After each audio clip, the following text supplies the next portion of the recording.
façon qu'on fête, il y a quelque chose de tout à fait unique avec la façon qu'on fête Hanouka. Quelle est la chose unique dans la fête de Hanouka? Il y a quelque chose de unique dans la façon unique. Les gâteaux. Non, il y a des gâteaux. Qu'est-ce qui est unique avec la façon qu'on fête Hanouka? Hein? On dit Hallel pendant tous les... On dit Hallel de Shalem, on dit Hallel aussi Sukkot, on dit Hallel... C'est bien qu'on n'a pas le droit d'utiliser. Une des choses les plus uniques de Hanouka, c'est ce qu'on a lu avant quelques lignes, que Mitzvah Hanouka, ner ishu veito, והמהדרין נר לכל אחד ואחד, והמהדרין מן המהדרין בית שם בית הלל. Ça, c'est du jamais vu. De quel point de vue? On a dit, tiens, tu veux faire la mitzvah, c'est comme ça. La mitzvah consiste à allumer une bougie par nuit. Tu as fait la mitzvah. Maintenant, si tu veux être mehadrin, tu fais ça. Non, si tu veux être mehadrin, il y a un niveau plus élevé, tu allumes une bougie par tête, par personne membre de la famille. Et si tu veux vraiment mettre tout le paquet, elle va être très très mehadrin. Alors tu fais comme Beit Shammai ou comme Beit Hillel?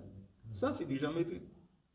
Ça existe pas une mitzvah dans laquelle on dit, c'est quoi? Oh, tu veux faire la mitzvah comme ça. Si tu veux faire la mitzvah de cette façon. Si tu veux vraiment t'investir, tu fais comme ça. C'est bizarre. Alors pourquoi justement, dans le contexte de la victoire sur les Grecs, on retrouve cette idée?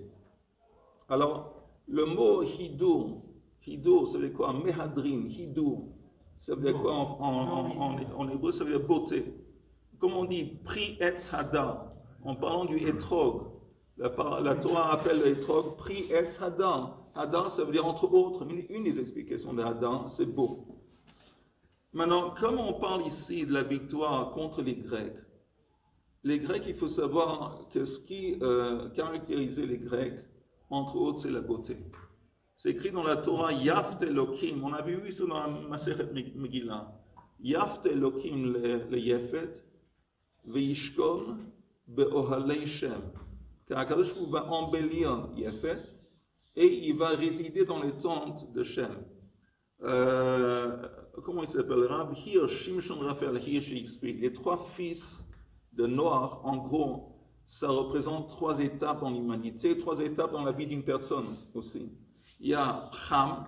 C'est quoi Cham? Cham, c'est celui qui est vraiment pris par les envies du corps. Il vit au niveau de la vitalité corporelle, c'est le corps, les envies du corps. Il est chaud, il a le sang qui bouillit, c'est Cham. Après, on monte. Et il y a Yefet. Maintenant, Yefet, la beauté, c'est quoi la beauté? La beauté, quand quelqu'un, disons, dans l'art, il est exposé à la beauté, l'art, ça lui permet de se rattacher à quelque chose dans lequel il comprend qu'il y a quelque chose qui est en plus élevé que le terre à terre. Que la vie, en fin de compte, c'est pas seulement faire de l'argent pour s'amuser, pour vivre, pour survivre. Il y a une dimension qui est plus élevée. Il y a quelque chose qui est en haut. Et ça, c'est le but de l'art, la beauté. Derrière, j'ai entendu que la musique que vous avez fait sur le truc, c'était très, très... C'est gentil. Alors ça, c'est le but de l'art. Le but de l'art, c'est de nous élever et nous faire comprendre que la vie, c'est pas seulement des choses physiques et terre à terre. Mais encore plus élevé, c'est Shem. Shem, c'est le contact avec le divin. C'est le service à Kadosh Baruch Hu, c'est la mitzvah. Alors ça, c'est les trois. Alors donc, en quelque sorte, l'humanité elle-même est séparée en ces trois catégories de Cham et de Yefet et de Shem. Et nous, à Israël, on est les descendants de Shem. Donc, quand c'est écrit Yaft, Elohim le Yefet, Kadosh Baruch Hu va donner à Yefet de la beauté. Et cette beauté va résider dans les tentes de Shem. On avait vu dans Masechet Megillah, ça s'exprime dans le fait qu'on peut écrire la Torah. À l'époque, on pouvait l'écrire seulement dans une autre langue. Quelle langue? Grecque, qui est la beauté de Yefet. Mais quand on est en train de fêter la victoire sur les Grecs, alors justement, on est en train de leur dire, ok, vous basez votre beauté. Vous regardez la beauté qui se trouve dans le monde naturel, et de ça, vous embellissez la beauté que vous voyez autour de vous dans le monde naturel. Notre beauté s'exprime dans le monde spirituel. De quel point de vue? Si je veux embellir quoi? La mitzvah. On te dit tu vas faire une mitzvah. La mitzvah c'est quelque chose qui est divin. C'est quelque chose qu'on contacte. Alors là, ce que nous on embellit c'est ça. La beauté en elle-même, pour les juifs, elle n'a pas vraiment trop de validité ou trop de signification. Mais comme vous voyez, quand on fait Zekeli Van Veu, les artisans qui construisaient les ustensiles dans le temple, c'était des ustensiles qui étaient beaux, parce qu'on embellit le service d'Akadosh Baruch Hu. Alors c'est pour ça justement que Dafka, dans le contexte de la victoire contre les Grecs qui symbolisent la beauté, on dit que nous aussi on a la beauté, mais la beauté avec nous, c'est dans le service d'Akadosh Baruch Hu. Alors, si tu veux faire de la bougie, tu peux faire ça normal, mais tu peux l'embellir. Et tu peux l'embellir en t'investissant, en faisant encore un peu plus beau. Le plus tu t'investis, le plus c'est beau. Et ça, c'est, je pense, une des explications de cet aspect unique dans Hanouka, où on met en relief l'idée de Hidur, Mehadrin et Mehadrin mina Mehadrin. Maintenant, retournons à la Machloket Bein Sham et Beit Hillel, avec est-ce qu'on va de 1 à 8 ou 8 à 1. Et une explication, c'est pour Beit Sham, on va de 8 à 1 à cause de Parei Achag. Parei Achag, c'est quoi? On avait dit que c'est les offrandes de Sukkot qu'on offrait pour les nations. Alors, quel est le rapport, Chaim? Quel est le rapport entre le fait que pendant Sukkot, on offre moins, chaque jour un peu moins d'offrandes, et Hanouka? Quel est le rapport? Ok, c'est vrai que Sukkot, on descend avec le nombre de... Alors, quel est le rapport avec Hanouka?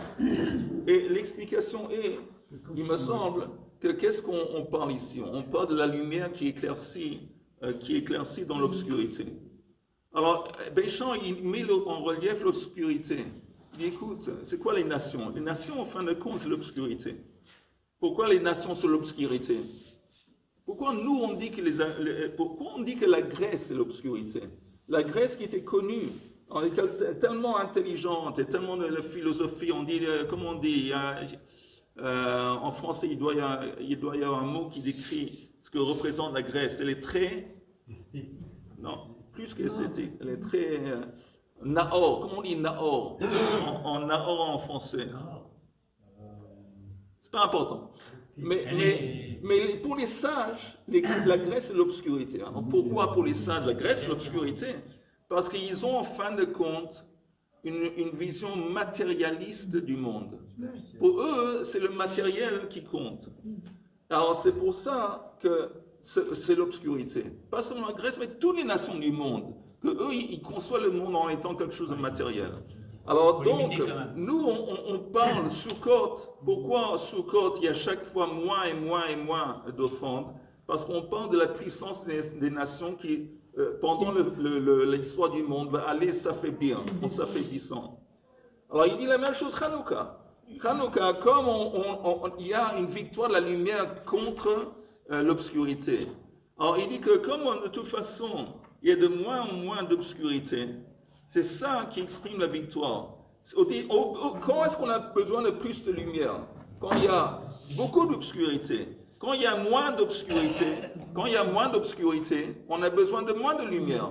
Donc quand Béchamp ils disent au commencement de Hanouka, tu allumes 8 bougies, parce qu'il y a beaucoup d'obscurité, l'obscurité des nations. Mais chaque jour, avec notre victoire, quand on prend le dessus, on a besoin de moins de lumière, parce qu'il y a moins d'obscurité.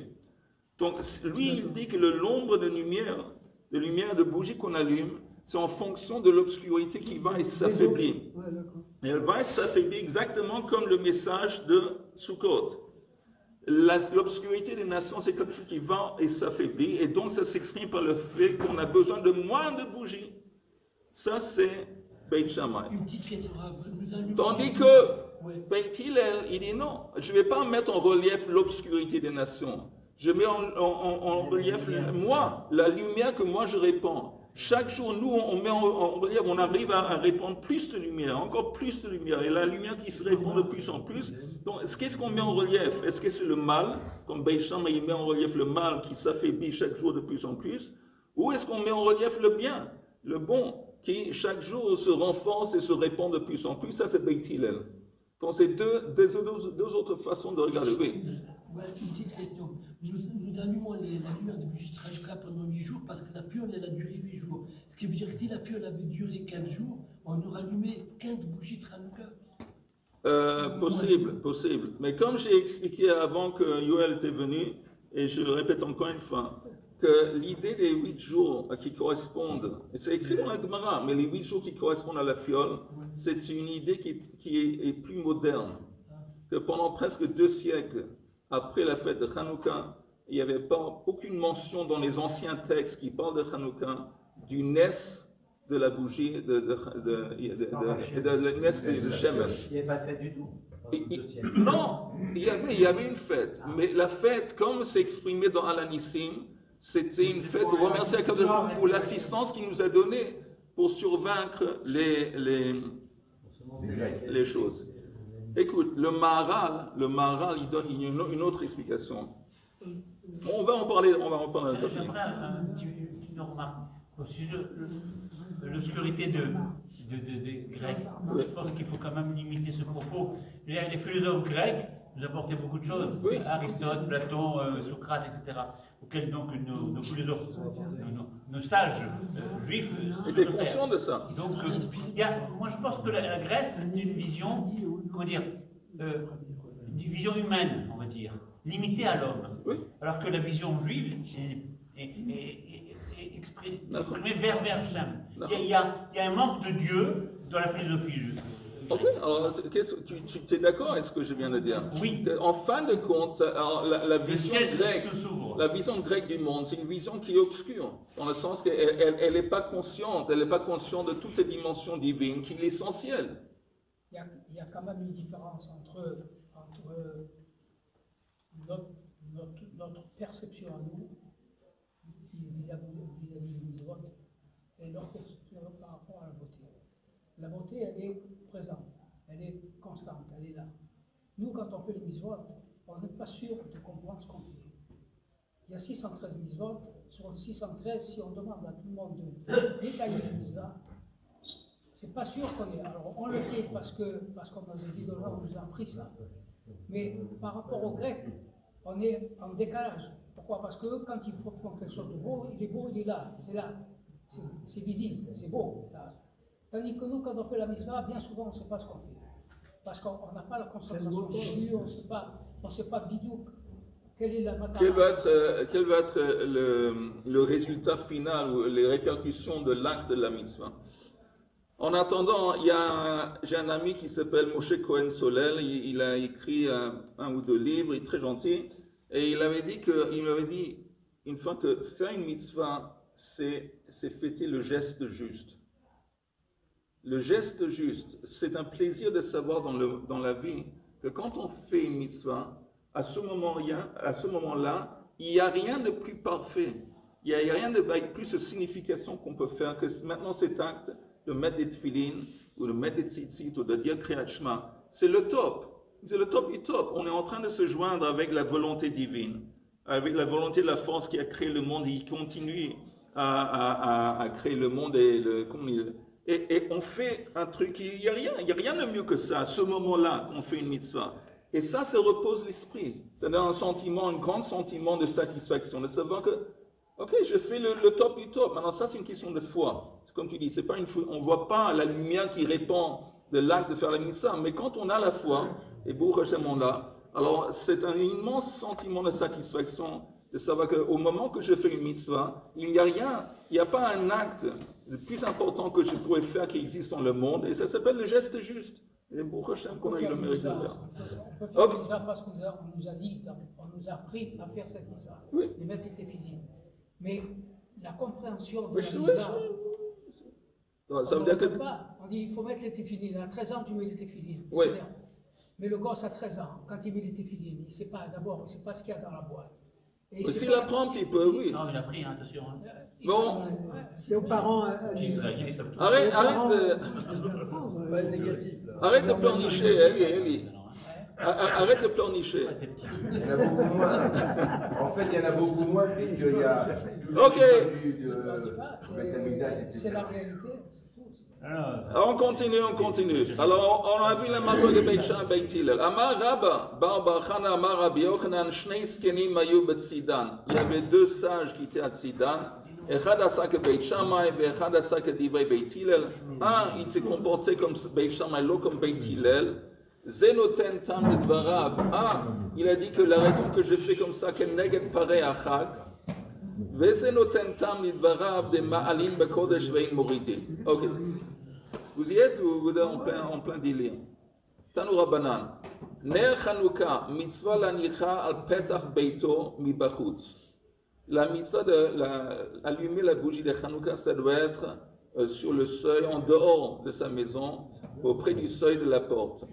Al petach beito mi bachutz. Maintenant, regardez le Rashi. Le Rashi qui dit mi bachutz. Au milieu, plus ou moins au milieu, Rashi mi bachutz, en dehors. Mais Shum Pirsumei Nisa. Il dit pourquoi tu les mets, tu les l'allumes dehors? À cause de, il faut répandre le miracle Pirsumei Nisa. Velo bereshut harabim, ele bechatzero shebatehen ayu ptuchin lechatzer. Rashi dit un truc intéressant. Il dit qu'à l'époque, beaucoup des maisons, ils étaient situés autour des cours. Il y avait une cour et les maisons étaient autour des cours. Donc, selon Rashi, où est-ce que tu le mets? Tu le mets en dehors, sur le seuil de la maison en dehors, qui donne sur la cour. Comme un méachari. Voilà. Ça, c'est Rashi. Maintenant, regardez le Tosfot. Le Tosfot qui dit Mitzvah lanicha al petach beito mi bachutz. Et Tosfot, il dit V'mayri de leike chatzer. Tosfot dit ici dans la Gemara, on parle d'un cas où il n'y a pas de cour. On parle d'une maison qui donne sur le domaine public le reshut harabim. Aval, im yesh chatzer lifnei habayit. S'il y avait une cour devant la maison, mitzvah lehaniach al petach chatzer. Tosfot, il n'est pas d'accord avec Rashi. Il dit que non, s'il y a une cour devant la maison, tu dois allumer la bougie, pas au seuil de la porte, mais à l'entrée du Khatser qui donne sur le reshut harabim. Et ça, c'est la lacha. Sur la route? Sur la route, sur l'entrée de la cour qui donne sur la route. De Amar le Kaman Khatser, on ne va pas continuer. Ça, c'est une marque de Rashi et Tosfot. Et la lacha, c'est comme Tosfot. Que si quelqu'un le met dehors, par terre dehors, et il y a une maison qui donne sur la cour, tu ne le mets pas près de l'entrée de la maison qui donne sur la cour, tu le mets à l'entrée de la cour qui donne sur le reshut harabim. Une petite question rapide. Alors ça dépend, on va voir maintenant la Gemara, on continue dans la Gemara. Encore une fois, je répète, Tanoura Banan ner Chanukah mitzvah lanichal petach beito mi bachutz. Im haya dar b'aliyah. Maintenant, si le type il habite en haut, Moshe, il habite en haut. Alors, pour lui, c'est difficile de le mettre en bas. Qu'est-ce qu'il fait? Menicha b'chalon asmucha le reshut harabim. Il le place en face de la fenêtre qui donne sur l'endroit public. Ubashat sakana. Mais quand c'est un moment dangereux, une période historique dangereuse, quoi dangereux? Que si, comme maintenant, que ça commence et là, c'est comme ça en France, mais si on met la bougie dehors, sur la fenêtre, alors on déclare une déclaration qui est ici à l'intérieur des Juifs qui habitent. Alors là, la Gemara dit, Beshat sakana minicha al shulchano vedayo. Tu allumes la bougie sur la table dans le salon et le Pirsumei Nisa va cibler les membres de la famille. Vedayo, c'est suffisant. Parce que tu n'as pas le choix. Tu ne vas pas maintenant le mettre en dehors parce que c'est dangereux. Alors tu le mets dedans. Oui. J'ai entendu aussi une DA qui disait que ici, par exemple, à Yerushalayim, quoi ça servait vraiment de le mettre à la fenêtre, par exemple, ou en bas, parce que tout le monde est au courant du Pirsum Hanes, quoi. C'est pas seulement si tout le monde est courant pour leur dire, c'est une, comment on dit, c'est pour fêter le Pirsumei Nisa. C'est une célébration, le Pirsumei Nisa. Alors, de ce point de vue, si tu dis c'est une célébration, on s'en fout s'ils savent ou pas. On est en train de fêter le Pirsumei Nisa. Et hélas, même à Yerushalayim, même à Yerushalayim, il y a des gens qui ne sont pas nécessairement croyants. Pas tout le monde à Yerushalayim, c'est des croyants. Hélas. Et quand eux, ils voient ces lumières, peut-être on aimerait penser et croire qu'ils sont impactés d'une façon spirituelle par la vision des bougies. Mais Shabbat, c'est pas à ce tour de la mettre sur la table parce que on mange, alors ça fait crier on le met Puis quelque part d'autre. ça t'arrange. Ok, Amar Rabba, Tsaïch Ner Acheret Lishtamesh Leora. On a besoin qu'avec les nérodes de Hanouka, il y a une autre bougie à côté. L'ishtamesh leora, pour nous permettre de profiter de la lumière de la Hanoukia. Parce qu'on sait qu'on n'a pas le droit de profiter de la lumière de la Hanoukia. Là intervient le shamash. Parce que si quelqu'un, oui, en fin de compte, il a oublié ou je ne sais pas quoi, il profite de la lumière de la Hanoukia, il peut dire qu'il est en train de profiter de la lumière du shamash. Veillez comme Medura, mais si dans la chambre il y a un feu de bois, l'autre sarir, tu n'as pas besoin d'un shamash. Parce que le feu de bois, c'est ça, la source, la vraie lumière dans la maison, c'est le feu de bois. Donc on n'a pas besoin d'un shamash. Donc de nos jours, il y a l'électricité. Ça laisse entendre selon la Gemara. On n'a pas besoin d'un shamash. On n'a pas besoin, parce que si quelqu'un veut de la lumière, il ne va pas aller à la Hanoukia, il va utiliser l'électricité. On va démonter le 9e là. Donc on n'a pas besoin. Mais si on parle de quelqu'un, un personnage important, apparemment les personnages importants à l'époque, ils n'allaient pas près du feu de bois pour profiter de la lumière, c'était, je ne sais pas pourquoi, mais ce n'était pas un kavod pour eux. Or si c'est quelqu'un chashuv, afalgav de ikam midura, en dépit du fait qu'il y avait un feu de bois, tsarich ner acher, on a tout de même besoin d'une autre bougie près de la Hanoukia, parce que un type important, apparemment à l'époque, il ne profitait pas du feu de bois. Ok, maintenant la Gemara demande, Maï Hanouka, c'est quoi cette histoire de Hanouka? De Tsanura Banan, Bechaf Hei Bekislev, Yomei de Hanouka, Tzmania Inun. Le 25 de Kislev, c'est les jours de Hanouka qui consistent de 8 jours. De l'Ole Mispad Bahon. Dans ces 8 jours, on ne peut pas faire des oraisons funèbres, hesped, on ne peut pas faire des jeûnes, maintenant, pourquoi 8 jours? La Gemara explique, quand les Grecs ils sont entrés dans le temple, ils ont rendu impures toutes les huiles. Comment ils ont rendu impures? Parce qu'on dit que Maga Goy Metame. Parce que le contact d'un Goy, ça rend impur des choses qui sont saintes. Et comme les huiles dans le temple, ils avaient une kedusha. Alors quand ils ont été bougés par les Grecs, ou les Yevanim, les Mityavnim aussi, ils sont devenus impurs. Et après, 3 ans plus tard, quand les Chashmonaïm ont pris le dessus, ils ont cherché, ils ont trouvé seulement une petite fiole d'huile. Il y avait un seau sur la fiole qui était fermé, qui appartenait au Kohen Gadol. Il y avait seulement une quantité pour brûler un jour. Et il y a eu ce miracle. En quoi consistait le miracle? Que au lieu de brûler un jour, ça brûlait 8 jours. Maintenant, il y a beaucoup de questions sur ça, parce qu'il y a ces fêtes. Et combien de jours le miracle a duré? 7 jours. 7 jours. Alors pourquoi 7 jours? Parce que le temps que ça leur a pris de refaire une ville maintenant qui est pure, ils devaient s'éloigner, ce n'était pas Mamash dans la ville d'Yerushalayim. Alors ils devaient s'éloigner, je ne sais pas, un jour de voyage, et ça leur a pris du temps de faire encore une fois de l'huile d'olive et de la alors ça, tout ça, ça a pris 8 jours. Mais quoi que ce soit, il y a apparemment un miracle qui a eu lieu pendant 7 jours. Alors pourquoi nous, on fête 8 jours? Apparemment, il y a 500 réponses à cette question. 500 réponses. Le premier jour, on va retrouver la vie. Mais une des explications que j'aime en particulier, c'est que le premier jour, c'est un miracle. Quand le feu, ça brûle, l'huile brûlée, c'est aussi un miracle. Et le Ramban, il dit, en parlant de Kriyat Yam Souf, il dit, c'est quoi la différence entre un miracle et entre la nature?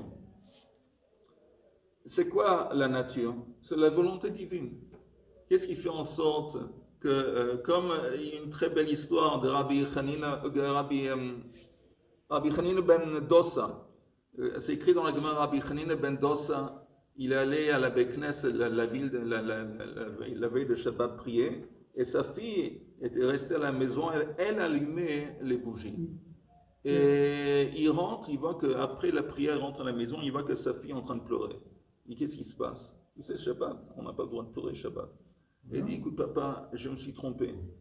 Et je me suis trompé, j'ai allumé, au lieu d'allumer de l'huile, j'ai allumé du vinaigre. Il y avait juste un petit peu d'huile qui restait, il y avait les restes de l'huile qui était avant, qui sont, et ça c'est en train, mais dans quelques secondes, en quelques minutes, ça va s'éteindre parce que c'est du vinaigre. Et Rabbi Hanina ben Dossa a dit, celui qui a dit à l'huile de brûler, il va dire aussi, il va dire au vinaigre de brûler. Et c'est comme ça que ça s'est passé. Ça brûlait, il y avait des bougies toute la nuit et le vinaigre brûlait. C'est profond. Et c'est ce que le Ramban il dit. Il dit en fin de compte, qui fait en sorte que l'huile brûle? C'est Kadosh Baruch Hu. Si lui il veut, il peut décider que ça va brûler. Donc encore une fois, quelle est la différence? Quand nous, la nature, c'est quoi la nature? C'est la volonté divine. Les choses pourraient se passer d'une façon différente. Mais Kadosh Baruch Hu a voulu que quand il pleut, quand la pluie fait pousser la récolte. Mais ça aurait pu être quelque chose de tout à fait différent qui fait pousser la récolte. Pourquoi la pluie? Mais c'est un miracle. Maintenant, c'est quoi la différence entre la nature et un miracle? C'est une question de fréquence. Un miracle, c'est pas fréquent. Tout à coup, quand quelque chose qui n'est pas fréquent qui se passe, qui est tout à fait pas fréquent et bizarre, alors là, ça s'appelle un miracle. Mais la nature, c'est la volonté divine qui se répète. C'est répétitif, tout le temps ça se passe. Donc à force d'être répétitif, ça s'appelle naturel. C'est naturel. Mais en fin de compte, il n'y a aucune différence. C'est pour ça que même le premier jour, quand ça a brûlé, c'est aussi miraculeux. C'est aussi miraculeux. Okay? Donc l'ordinaire, le quotidien, c'est aussi miraculeux. Parce qu'à travers le miracle, on arrive au miraculeux. C'est pour ça, en parenthèse, qu'on dit... C'est pour ça qu'on dit que... Attends, j'arrive tout de suite à ce que tu vas dire. Que l'année commence, quand on parle des fêtes, par Pessah. La première fête de l'année, c'est Pessah. La dernière fête, c'est Purim. Donc, on commence l'année en fêtant les miracles qui sont galouis. C'est quoi un miracle? Dévoilé. Hein? Dévoilé. Mais la fin, quand on a grandi au niveau spirituel, la fin, la dernière fête de l'année, c'est Purim. Et là, on est en train de fêter une fête où le miracle il est caché. Parce qu'on est au niveau, après qu'on a passé toute l'année, on s'est épanoui d'une façon spirituelle. Maintenant, on est au niveau de pouvoir se brancher à Kadosh Baruch Hu à travers la nature. Le but, c'est en fin de compte, le but que vous sachiez, c'est pouvoir se brancher à Kadosh Baruch Hu à travers la nature. Maintenant, au commencement, on a besoin du miracle dévoilé pour nous enseigner. Kadosh Baruch Hu, c'est lui le patron et c'est lui qui tire par les ficelles. Et la nature, c'est seulement une expression de sa volonté. Mais une fois qu'on a compris le message, le but, c'est la nature. Le top, c'est de se brancher à Kadosh Baruch Hu à travers la nature. C'est pour ça que la dernière fête, il y a 3 fêtes alliées à la règle, 3 regalim. Il y a Pesach, Shavuot et Sukkot. Le top, c'est Sukkot. Parce que là, on est en train de fêter le contact, la rencontre avec la Kadosh Baruch Hu à travers la nature, avec les Arbat Aminim et dans le Srach et tout ça. Mais pour relier la nature. On étudie la Kabbalah à la fin. Le Zohar, Torah Shinista, on étudie à la fin. On commence pas par Torah Shinista, on commence par Torah Shinista et on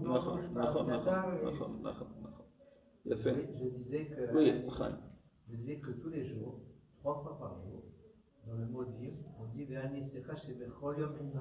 il a fait. On dit comme Chaim vient de dire, il a fait Merod.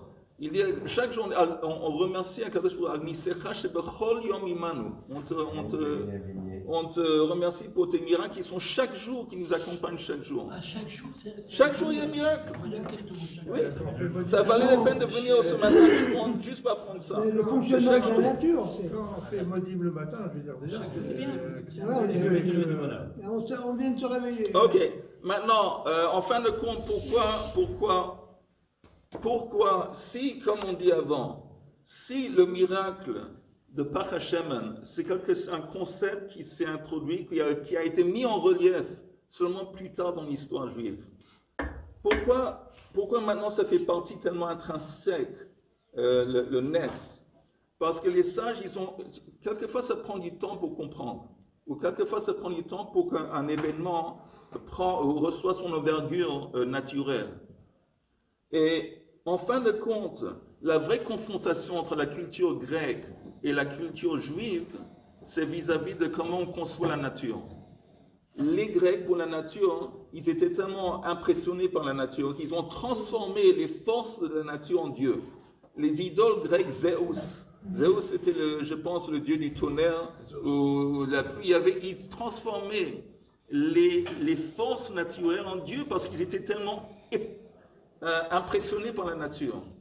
Et nous, on dit que nature kol hakavod, mais la nature c'est seulement, c'est Akadosh Baruch Hu qui est le patron, c'est lui qui dirige la nature. En nous, justement, qu'est-ce qui démontre en fin de compte que la nature elle est subserviente, elle est soumise à l'Akadosh Baruch Hu?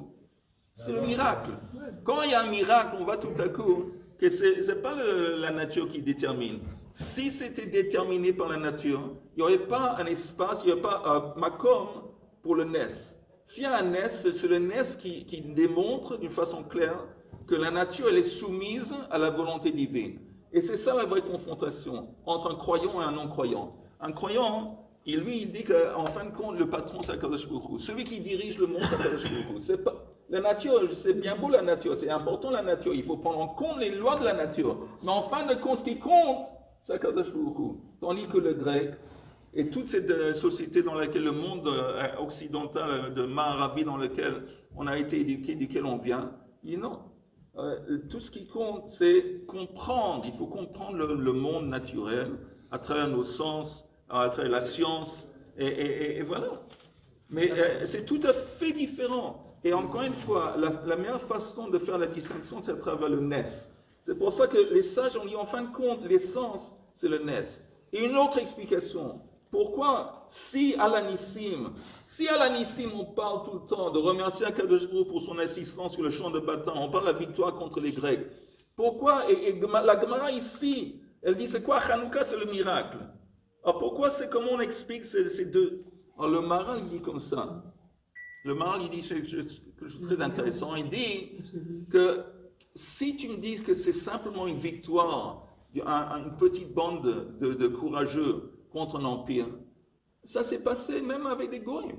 On a eu peut-être vous avez entendu parler, peut-être, je ne sais pas, peut-être vous avez entendu parler de Astérix et Obélix. Alors Astérix et Obélix, on parle de quoi? Il y a un petit village. Et c'est pas par hasard que celui qui a écrit Astérix c'est un juif, mais un petit village de fous, et ils ont, je sais pas si c'est magique, ils ont pu surmonter l'empire romain. Mais à part Astérix et Obélix, il y a eu plusieurs exemples dans l'histoire humaine où on a eu des gens qui étaient costauds, même en Vietnam. Un exemple, Vietnam et l'Amérique. Alors l'Amérique c'était une puissance, la plus grande puissance mondiale. Vietnam c'est rien, mais ils ont tout de même gagné, ils ont pris le dessus parce qu'ils étaient comment, guerrilla warfare, et ils savaient comment se combattre, ils étaient acharnés, ils avaient plus de motivation que les Américains.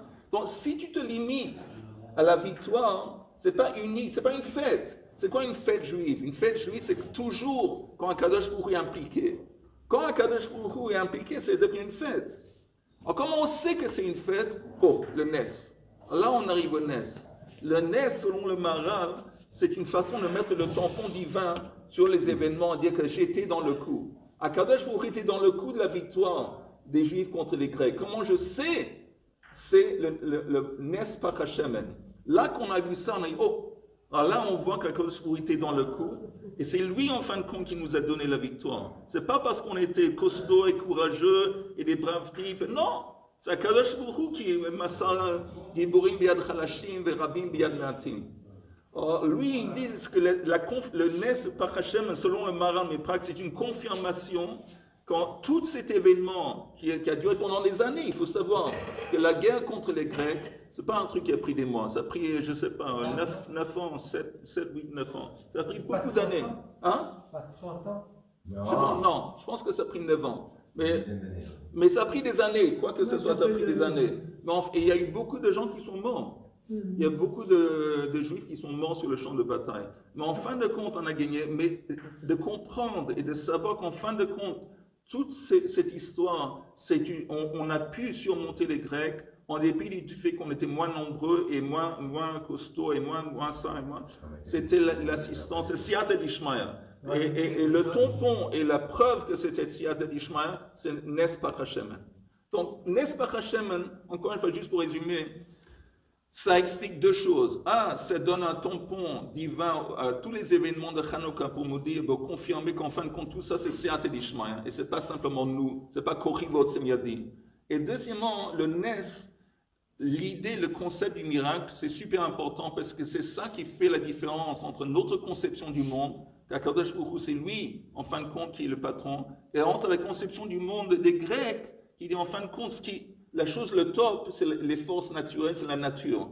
Et c'est le miracle qui démontre que ce n'est pas vrai. Ok, on va s'arrêter là. Je veux dire que, juste pour confirmer, pour rajouter un petit peu sur ce que tu as dit, par rapport à le monde, il est sur le 7. Le 7, c'est le chiffre de la nature. Le 8, c'est le surnaturel. C'est pour ça que la Brit Mila, on le fait. Le 8e jour, absolument. J'avais oublié de dire ça, absolument, Chaim. Et la Shemitah, il y a la 8e année. Comme oui, Chaim, il dit parce que. On fait le cas absolument. avec Israël, une raison de plus. Le roi qui lit, cette notion de 8. Alors, encore une fois, au début, les 8 jours, la forme de 8 jours, c'était Zecha. La consécration du Mishkan qu'il y a eu dans le désert, qui a duré 8 jours. Encore une fois, pourquoi dans le Mishkan ça a duré 8 jours? La même chose. Parce que le 8e jour, Akadosh Baruch Hu s'est dévoilé. C'est pour ça qu'on avait parlé de ça qu'on a fait Masechet Yoma. Oui. Que Masechet Yoma, on retrouve le numéro 8 souvent. Pour le Kohen Gadol, Yom Kippur, c'était son 8e jour. 7 jours de préparation. Pour lui, Yom Kippur, c'était le 8e jour. Et quand il rentre dans Kodesh Kodashim, qu'est-ce qu'il fait? Il jette le sang à 8 reprises. Quand tu fais tomber le 8, qu'est-ce que ça fait? Le cycle de l'infini. On rentre dans le monde de l'infini. Il a fait. Bon,